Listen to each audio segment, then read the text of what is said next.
કેમ છો કાકી? અરે એકદમ મજામાં. અરે અમે છે ને પેલું કપલ ચેલેન્જ ની વાત કરતા હતા કાકી. હા તો મને ખબર છે. તો તમે એ વિશે શું માનો છો અબાઉટ કપલ ચેલેન્જ?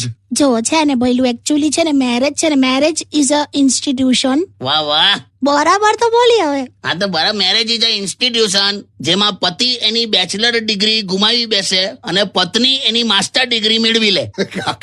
શું યાર તમે તો. સાચી જ વાત છે. તને કહું, આ છે ને આ ઘરમાં આ અમારી વાઘણ છે, વાઘણ. જાવ ને હવે. ખરેખર વાઘણ જેવી છે. મને તો ઘણી વાર એવું થાય છે કે હું વન વિભાગમાં તારી કમ્પ્લેન નોંધાવું અને કહું કે આનું કંઈક સોલ્યુશન છે. વન વિભાગ વાળા તમને શું જવાબ આપશે ખબર છે? કે આ વાઘણને જ્યારે તમે લઈ ગયા ત્યારે અમારી પાસેથી એનઓસી લીધું તું. ઓ ભાઈ, લાયા ત્યારે બકરી જ હતી. હા કે અચ્છા, એ બધી છોડો ને, આપણે કપલ ચેલેન્જ પર વાત કરીએ. ચલો ને, આપણે તો એક ફોટો અપલોડ કરીએ. કોની હાથે? તમે ને હું વળી. હોતું હશે, આવતો હશે ફોટો. તું એકલો? એક સેકન્ડ કાકી, આમ ખુરશી આમ લઈ લો ને. તો તું કેમ આમ હનુમાનજી વાળા પોઝમાં બેઠો નીચે? એટલે પ્રપોઝ કરવાની સ્ટાઇલ છે હવે. હું ચલ ને, બોલ ને કંઈક. आपके पैर जमीन पे ना रखे मैले हो जाएंगे. कायको कचरा पोता नहीं किया है तो पहले वो करवा दे. અલા યાર, ડાયલોગ છે હવે કે આપકે पैर जमीन पे ना रखे मैले हो जाएंगे. तो फांसी लगाઈને લટકી રહે ઉપર. કશું રોમેન્ટિક ના થવાય યાર આ માણસ સામે. શું યાર કાકા? He is jealous. ઓ જેલસ વાળી, તારું મોઢું જોલી કેટલું મોટું છે. બુટ્ટી નથી દેખાતી તારા કાનમાં. એક કામ કર, રસોડામાં જઈને તવો લગાડ, તવો. હાટ. કેટલી બધી ફાસ્ટ દુનિયા ચાલે છે નહીં? ચકલીઓને પણ પ્રેશર હોય છે મોટા થવાનું. બોલ, તે હું સાફ કરતો હોઉં અને આ અંદર પેલો ઉંદેડું ખાઈને સાપ પડી રહ્યો હોય ને, બસ એવું હલ્યા વગર હુતી હોય છે. તો હવે એસી ની મજા લેવાની હોય કે ચકલીઓ ઉડાડવાની હોય? 4 કલાક આમ તળાવમાં ભેંસ પડી રહ્યો ને એવું બસ આ પડી જ રહે છે. તું યાદ રાખજે, એવું લાંબુ લચક બિલ આવશે ને. કોઈ કોન્સેપ્ટ જ નથી તમારામાં. બોલો, આપણે એસી લીધું ને તો હવે પંખા તો ચાલુ કરવાના નથી, તો પછી બિલ ક્યાંથી આવે? બુદ્ધિ તારી હમણાં કહું તે એસી હું ઘસલેટ પર ચાલે છે. ઝઘડો ના કરો યાર તમે લોકો. એટલે પણ જો ને, કઈ નહીં, ચાલો ઉભરો, મસ્ત ગીત મૂકી દઉં છું એટલે થોડી શાંતિ લાગે. ઓકે, મેન્થોલ ની ચા મૂકને વડીલ, તો થોડી ઠંડક લાગેલા. માણસમાં લોહી ઓછું હોય ત્યારે લાલ પહેરીને ફરે એવું હોય? એટલે ખાલી પૂછું છું. હવે સાંભળો, આપણા સોસાયટી વાળો વિનોદ ખરો ને, વિનોદ, એ ગાંડો થઈ ગયો. ખબર છે, તો એની વાઈફ ને પ્રેમ કરતો તો, બિચારી મરી ગઈ એટલે ગાંડો થઈ ગયો. અરે તો બીજા લગ્ન કરી લે. એટલો ગાંડો નહીં થયો ભાઈ કે બીજા કરે. આમે તમે પુરુષો છે ને, લગ્ન કર્યા પછી પાછળથી બદલાઈ જ જાવ છો. તે બધે એવું જ વાયલી આવે. લગ્ન કર્યાના શરૂઆતના વર્ષો જ હારા હોય, સૌથી હારા મારા. બાકી તે વખત કેવું થાય ખબર છે આપણને કે જાનું તું નહીં તો હું નહીં, હું નહીં તો તું નહીં. અને અત્યારે એવું થાય છે કે કાંક તો એની માને તું નહીં, કાંક તો હું નહીં. અરે એવું જ હોય તો આઈ જાવ પછી મેદાનમાં. એટલે હું તો આને લાવો, આ કમ બોઇલર ફાટ્યું. ના ના, તમે બોલો છો ને, કાંક તો તું નહીં, કાંક તો હું નહીં. હવે જોઈ લો. એટલે ભાઈ આ ગાડીનું બોનેટ ખોલીને કુલન્ટ પીવડાયા ને. ના ના, હા ભાઈ સોરી, એટલે ગીત વગાડ. શું કરે છે એલી, શું કરે છે? અરે કઈ નહીં, આવે આ બેગ ઉપર મૂકું છું.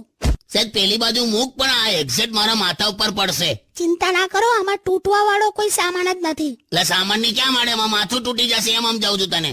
કઈ નહીં, માથું તૂટશે ને તમારું તો અંદરથી બહુ બધો બદામ જ નીકળશે. નથી, વેલ્યુ જ નથી મારી. મરી જઈશ ને પછી જ તને વેલ્યુ થશે. શું બોલો છો? તે હું મરી જઉં તો તું શું કરે? ઇન્સ્યોરન્સ કંપની વાળાને ફોન કરું, બીજું શું કરું? જોયું, આખું બધું તું વિચારીને જ રાખ્યું છે તે. અરે મસ્તી કરું છું બાબા, તમને કઈ નહીં થવાતું. Okay, love you.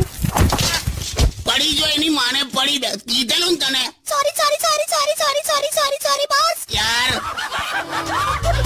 કેમ છો કાકી? એકદમ મજામાં. એ કાકા, વાઈફ ના મગજમાં ડાઉટ કઈ રીતે લાવવાનો? એ તો અમે ઓલવેઝ કરતા જોઈએ છે.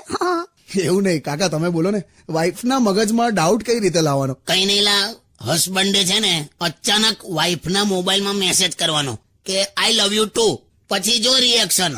સહી વાત હે. એક જ મિનિટ, મને તો ના ખબર પડી. તારા માટેની વાત જ નથી બકા. તમે લોકોએ તો આંદોલન કર્યા હતા, યાદ છે ને? યસ, ગામમાં આંદોલન કર્યું હતું. શેનું આંદોલન? અલા કોક લોકલ ન્યૂઝપેપર વાળાએ એવો આર્ટિકલ છાપ્યો કે 50% પરણેલી સ્ત્રીઓ ડોબી હોય છે. તો આ બધાએ ભેગા થઈને આંદોલન કર્યું. પોસ્ટર લઈને અમે બધી સ્ત્રીઓ છે ને આમ વિરોધ કરવા ઉતરી ગયેલા. પછી બીજે દિવસે પેપરમાં એવું આવ્યું કે 50% પરણેલી સ્ત્રીઓ ડોબી નથી હોતી. તો તો આ લોકોએ આંદોલન બંધ કરી દીધું. એ તો પેપર વાળાએ ભૂલ સ્વીકારી લીધી એટલે. અલા તંબુરો સ્વીકારી એનો એ જ મતલબ થયો. મને હજુ ના ખ્યાલ આવ્યો. કઈ નહીં, તું જવા તું મને પેલા એ પૂછવું છે મારે તને કે આ જો તું દરેક SMS મને 2 વાર કેમ મોકલે? ઓલવેઝ સેમ મેસેજ તું મને 2 વાર મોકલે છે. એ તો એટલા માટે કેમ કે તમે કદાચ એક મેસેજ કોઈને ફોરવર્ડ કરી દો તો પછી બીજો મેસેજ તમારી પાસે તો રહે ને. બોલો હવે આને તો બુદ્ધિ જયારે વેચતા હતા ભગવાન ત્યારે તું શું એટલે ભેંસની પૂંછડી પકડીને નદી ક્રોસ કરતી હતી? મારે પણ આવું જ થયું હતું એટલે તું આમ ફટક દઈને તારા કાકા સાથે પણી ગઈ. ભેંસને લઈ હવે તારું તો બાળપણ આવું 35 વર્ષનું હતું. જે હોય તે, પણ હવે તું આમ સાથે ને સાથે જ છું. ઓકે, મરીશું ને તો સ્વર્ગમાં પણ તમારી સાથે ને સાથે જ રહીશ. તને ખબર નહીં, સ્વર્ગનો રૂલ અલગ છે. હસબન્ડ અને વાઈફ કોઈ દિવસ સ્વર્ગમાં સાથે ના રહી શકે. કેમ? એટલે તો એને સ્વર્ગ કહેવાય લી. બહુ જોરદાર થયું. આમે હું તો એવું માનું છું કે આ જેટલા પણ બધા પુરુષ જે ધારાસભ્ય અને સાંસદ સભ્યો જે ભાષણ આપે અને ભાષણમાં શું બોલવું શું ના બોલવું એ તો ઘરેથી પત્નીને પૂછીને જ આવતા હશે ને. હા, એટલે એ રીતે તો અમે ઇન્વોલ્વ છે જ. છો જ તમે, બધી રીતે જ છો. કેટલું જોરદાર વુમન એમ્પાવરમેન્ટ થશે ખબર છે? બિલકુલ. આમ એક તમે જો હા કોઈ પણ હોરર ફિલ્મ હોય ને ભૂતની, હા. એમાં તમે જોજો પુરુષને ભૂત નથી બનાવતા. પુરુષને ભૂત નહીં બનાવતા. ઓલવેઝ મહિલા જ ડરાઈ શકે તમને. તમે જોજો પિક્ચરમાં. તે આને ત્યાં નારી સશક્તિકરણમાં લીધું આવું. એટલે એક ઉદાહરણ હવે. હા બરાબર છે, તારા લેવલ પર તું બરાબર છે. એમાં શું છે, કેટલા વખતથી હું ડાયટિંગ પર હતી ને. એટલે મગજ ખાવાનું કીધું. સાંભળો તો ખરા. હા ડાયટિંગ પર હતી ને તો કશું ખાતી નથી હું. હા તો એમણે એવું કીધું કે હવે જો એ શરૂઆત કરો ને તમે હા. તો તમે મગજ ખાઓ એમ. બે મગજ ખાવ એટલે મગ લઈ કઠોળ. શું? મગજ ખાવ એમ એટલે કઠોળ ખાવલી. મગ લા તું શીટ એટલે પેલું આપણો કઠોળ વાળું મગ. તો કોઈ વાતચીત તો કર, મને કઈ પૂછ કશું તો જણાવું તને. ઓ શીટ એવું હતું. હું સી કહે તો તું એટલે આટલી બધી મારી પાછળ પડી ગયેલી. તો હું તો ડોક્ટર નું માનતી હતી. બાકી you know I am so serious about get lost. Wait લોસ લી હું ગેટ લોસ. તમારી સમજણ અને બુદ્ધિ હોય ને તો પછી બધું જ છે. એવું નહીં, મહેનત અને નસીબ પણ જોઈએ ને. આ પેલી નિમિષા પહેલા કેવી હતી, અત્યારે જો મોંઘી સાડીઓ પહેરે છે, ઘરેણા, શોપિંગ, ગાડી. એના હસબન્ડે જૂની નોકરી બદલી. શું? જૂની નોકરી નહીં બદલી, નિમિષાએ જૂનો હસબન્ડ જ બદલી નાખ્યો છે. આને કહેવાય બુદ્ધિ. તારા જેવું નહીં, અરીસા સામે બેસીને વાંચો એટલે રિવિઝન ના થઈ જાય. તો મેં ક્યારે એવું કર્યું? ઉઠી હું બોલી યાર, વચ્ચે હટ. લાગી આવ્યું એને. સારું છે ને તો નિમિષાની જેમ મને હો બદલી નાખત. વગાડલા સોંગ. કોણ તને આ બધું કોણ શીખવાડે? મને એક દિવસે માણસને મારો હારું એક કોળિયો ખાધો, એની માને દરવાજા મોંઘરી આવી ગયો ને એવું મોડું થઈ ગયું મારું. ચાલ જઈ આવે, હજુ તો મારે સીડી પણ લેવાની છે. વાવ, કયા ફિલ્મની? ફિલ્મ વાળી નહીં, પેલી ઉપર ચડવા વાળી સીડી. તું કપડા હુકાવા મને જે ચડાવે છે ને એ સીડી બહુ નાની છે. હા, એકદમ લાંબી લેજો. હા લાંબી લઈશ. હા ચંદ્ર પર થોડાક ડાઘ છે ને એ હું સાફ કરી આવીશ. સારું, હવે સોરી, બસ ચલો. ચાલ ભાઈ, જય શ્રી કૃષ્ણ. તમે બસ કરશો? કેટલો કોચરો પણ. અરે પણ નવા વર્ષે તમે મારા પપ્પાને બદનામ કરો છો. પણ તારા પપ્પા થોડા નવા વર્ષે બદલાઈ જવાના. એ તો કોઈના પપ્પા ના બદલાય. પપ્પા છે કે કેલેન્ડર થોડું છે. હવે તારો મૂડ બગડ્યો ને? હા બસ તારે મને મજા આવી ગઈ, પતી ગયું. લે કેમ છો કાકી? ક્યાં હતા યાર તમે? સીધા અહીંયા જ આયા ડાયરેક્ટ સ્ટુડિયોમાં કે કશે ગયા હતા? ના, એટલે એકચ્યુઅલી હું છે ને શોપિંગ કરવા ગઈ હતી. શોપિંગ કરી આવી? અત્યારે બધું બંધ છે ને હું કરી આવી? એટલે હવે ધાણા જીરું, હળદર ને મરચું ને આદુ લસણ ને એવું બધું. આ બધા મેં શોપિંગમાં ગણાઈ દીધું. હવે અત્યારે તો આને જ શોપિંગ કહેવાય ને યાર.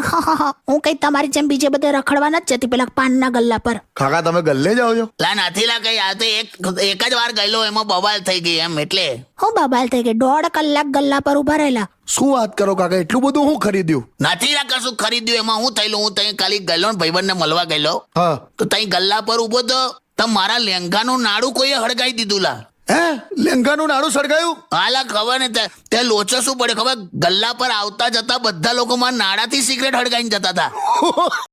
હું કહું છું સાંભળ, આ છે ને પેલે આખા જમવાનામાં હવે એટલી બધી આઈટમો રાખે છે ને કે ખબર જ નથી પડતી કે હું ખાઉં યાર. બાકી છે ને બધું જાણીતું જ હોય છે. આ જુદા જુદા નામ આપે ને એમાં ગૂંચવાઈ જવાય. એટલે એકમાં કેવું લખ્યું હતું, hot tomato gravy with spices, fresh tomato pieces with Indian crispy noodles in it.